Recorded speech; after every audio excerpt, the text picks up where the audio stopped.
In this video, we're going to go through the process of doing some hydrologic statistics. That would be flood frequency analysis. Now, in a previous video, the one on descriptive statistics, we went through the process of importing a time series of USGS water flow data for a specific site from file. We then went through the process of using the descriptive toolbox, or the descriptive statistics toolbox, in two ways.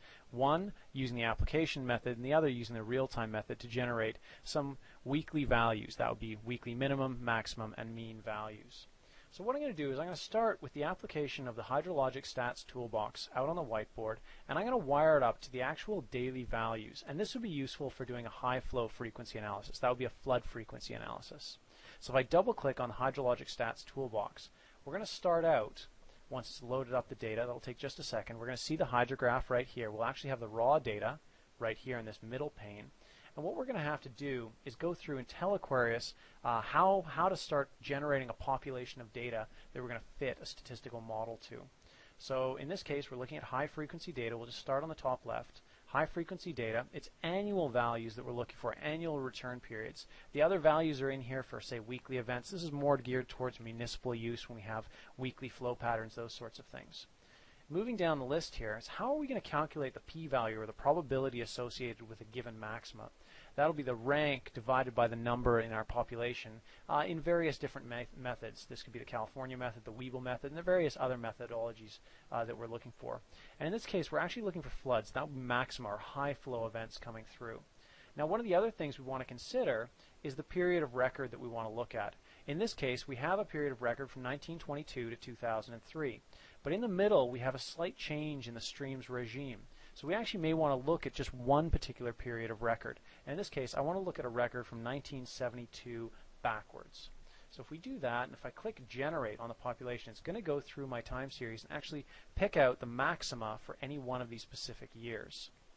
And as we can see, there, the cumulative distribution plot of the event maximum, in this case the daily maximum magnitude of discharge, plotted against its probability value, going as a p-value of 1 minus the probability of its return. We can see this visualized in the population of maxima and minima here. The number one rank event was that one that was 76,400 CFS. It came through on this particular date in 1941 for this particular bin, going from this year to this year. So what we can do then is actually go through and fit a distribution model. And this is how we're going to go and be able to extrapolate beyond. In this case, if we look at our population, we only have 50 years worth of records. So we'd only be able to calculate the 1 in 50 year flood for this particular data set. But what we want to do is perhaps calculate the 100-year flood or the 200-year flood based on this. And to do this, we need to fit a distribution model to this particular cumulative distribution function. So if I go into my distribution models pane, I can click to add a distribution model, and there are various distribution models provided, things like a log normal, a normal, a Pearson type 3, a log Pearson, a gamma, log gamma, Gumbel distribution, GEV, and a Whiteboard distribution. Now, not all of these are appropriate for every different type of data set. So for example, if I start with a fairly standard log Pearson type 3 distribution, I can estimate the parameters of that using L moments. We can choose a plotting color for it and say, I want to plot that up in red, and that's going to show up on top of this plot as soon as I click OK. And there we go. That's the log Pearson type 3 distribution. You can see that's not a particularly good fit to our data set. So one of the things we may want to do is actually go in and add a different distribution model. We could try a log normal model. In this case, we're going to estimate its parameters using maximum likelihood estimators. And once I do that, again, I can pick a color to plot that in. In this case, I'll pick orange.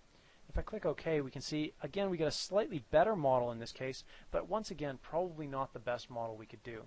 So if we add another model, in this case, maybe I could try the Pearson type 3 model, not the log Pearson type 3 model. I could estimate its parameters using L moments, and if I plot this one up, I'll choose a different color. I'll use violet for this one.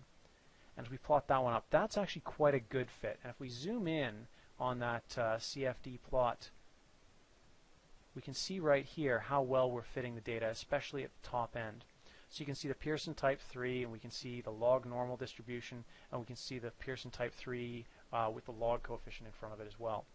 So what we can do now is use all of these particular distribution models that we have, and we can go and calculate the return events for certain return periods. So in this case, that's exactly what we want to do. We'll calculate return events for following periods. Let's say we want to find out what the 5-year flood is, and maybe the 10-year flood, maybe also the 25-year flood. We'll do the 50-year flood, and we'll also calculate the 200-year flood. And what we can do is just click Calculate, and it's going to go off and use those distribution models that we told it to use, the log Pearson type 3, the log normal, and the Pearson type 3, and it'll give us, for the return period of 5 years, the estimate using each one of those models. So we can start to get here an idea of a range using, depending on the goodness of fit of our particular models. So you can see here we have a fair distribution in terms of what the 5-year flood would be, and it gets even larger when we get up to the 200-year flood, depending on how well the top end is fitting. So there are all sorts of things that may account for this distribution. We may have serial correlation, or our sample may not be independent, or those sorts of things. So we can do sorts of tests on these things. We can test the independence of our data set. So we can do the Spearman test for independence on our particular data set here and look for the significance level at 5% and at 1% and validate the null hypothesis or reject the null hypothesis. We can do the same for trend in our data sets. This would be against time, and we can see whether we have significant trends in our data sets. We can also do a test of randomness, and we can run the general test for randomness, and it says it is not significant. In this case, it explains exactly what the null hypothesis is. In this case, that is the sample is significantly random.